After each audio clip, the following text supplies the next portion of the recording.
Indonesian যুবক তায়েফের মুরগির এই খামারটা স্মরণ করিয়ে দেয় আজ থেকে ৩০ থেকে ৩৫ বছর পূর্বে আমাদের গ্রামে গঞ্জের নারীরা যেভাবে মুরগি পালন করত, একেবারে অথেন্টিক, কোনো প্রকার মেডিসিন ছাড়া। তখন মুরগির মাংস রান্না করলে গ্রানে চারপাশ ছড়িয়ে পড়ত এবং মুরগির ডিমগুলো ছিল অত্যন্ত সুস্বাদু। কিন্তু হাইব্রিড ফার্মিং, উচ্চমাত্রার কেমিক্যাল প্রয়োগ করার কারণে খুব দ্রুত মুরগি ডিম দেয়, খুব বেশি ডিম দেয় এবং মুরগির মাংসগুলো খেতেও আগের মতো এখন আর মজা লাগে না।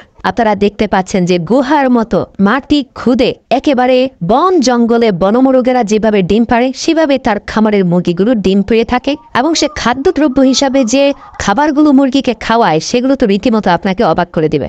এই যে তার বাঁধাকপির ক্ষেত দেখছেন, যদি আপনি ভেবে থাকেন সে বাঁধাকপি বিক্রি করে সবজি হিসাবে, আপনি ভুল করছেন। সে মূলত এই সব বাঁধাকপির চাষ করেছে মুরগিকে খাওয়ানোর জন্য। এছাড়াও তার ফার্মের চারপাশে অসংখ্য কলা গাছ আছে। যদি মনে করেন সে কলার চাষ করে কলা খাওয়ার জন্য, তাও ভুল। এই কলা গাছগুলো শুধু ফুলে ফেঁপে বড় হয়, অনেক পাতা হয়, কারণ সে এই কলা পাতাও মুরগিকে খাওয়াবে। একেবারে ন্যাচারাল এই সবজিগুলোকে একটা গ্রাইন্ডারের মাধ্যমে সে মিহি করে ফেলে। তারপরে বড় একটা রোলিং মেশিন, যেটার মাধ্যমে রাজমিস্ত্রিরা সিমেন্ট বালি মিক্স করে থাকে, সেখানের মধ্যে ঝিনুকের চূর্ণ, এছাড়া ভুট্টা চূর্ণ, সাথে শীতের শাক সবজি, আরো বিভিন্ন ধরনের ডাল, এই সবগুলোকে পানি দ্বারা মিশিয়ে একটা মন্ডের মতো করা হয়। কয়েক টন মন্ড পুরনো টায়ারের মধ্যে ছিটিয়ে দিয়ে প্রাকৃতিক পরিবেশে মুরগিগুলোকে খাওয়ানো হয় এবং এই মুরগিগুলো এই ন্যাচারাল খাদ্যদ্রব্য খেয়ে ডিম পাড়ছে। এই ডিমগুলোর স্বাদ ভাই এত বেশি বলার বাইরে। সাধারণ ডিম থেকে ৩ গুণ বেশি দামে মানুষজন তার খামার থেকে ডিম কিনে নিয়ে যায়। আসলে সময় যত যাচ্ছে মানুষ আস্তে আস্তে অথেন্টিক খাবার কয়েক গুণ বেশি মূল্যে কিনছে। তায়েফের সফলতা সেটাই প্রমাণ করে। তার মুরগিগুলো কিন্তু ট্রেডিশনাল খামারে বড় হচ্ছে না, যে খামারের উপরে থাকে অনেক লাইটিং, নিচে থাকে অনেক বিভিন্ন ধরনের কেমিক্যালাইজ প্রসেস, চারপাশের দেয়ালে থাকে বিভিন্ন পাখা ফ্যান।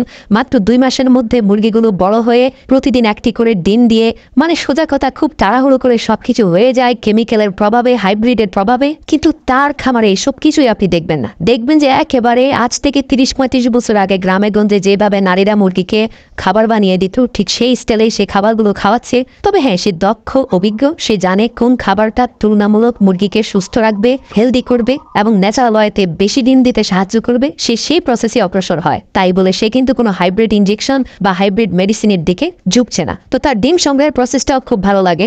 একেবারে ট্রেডিশনাল ওয়েতে মুরগিগুলো বিভিন্ন স্থানে ছোট ছোট খোপ করে করে সেখানে ডিম পাড়ে, সে ডিমগুলো সেখান থেকে সংগ্রহ করে। এই ন্যাচারাল ওয়েতে মুরগিগুলো ডিম পাড়ার কারণে অনেক ক্ষেত্রে দেখা যায় 2-4টি ডিম নষ্ট হয়ে যায়, কিন্তু এতে তায়েফ মন খারাপও করে না, আবার সে তার প্রক্রিয়াও চেঞ্জ করে না, কারণ সে চাচ্ছে 100% ন্যাচারাল ওয়েতে যেন মুরগিগুলো ডিম পাড়ে, যে ডিমগুলোর চাহিদা এখন মানুষের কাছে অনেক বেশি। আর এই প্রক্রিয়ায় ডিম পারলে সবগুলো ডিমের সাইজ একরকম হবে না, কিছু ডিম বড়, কিছু ডিম ছোট হবে। আর ডিমগুলোর গায়ের রং 100% সোনালী হবে না, কিছুটা সাদাটে হবে। আর এগুলো খেতে অনেক বেশি সুস্বাদু। এবার আপনাদের জানিয়ে রাখি, দীর্ঘ 170 কিংবা 80 দিনের মাথায় সে মুরগিগুলো বিক্রি করে। আর এই মুরগির মাংসের স্বাদ এক কথায় অনবদ্য, একেবারে পাহাড়ি বনমুরগের মতো স্বাদ।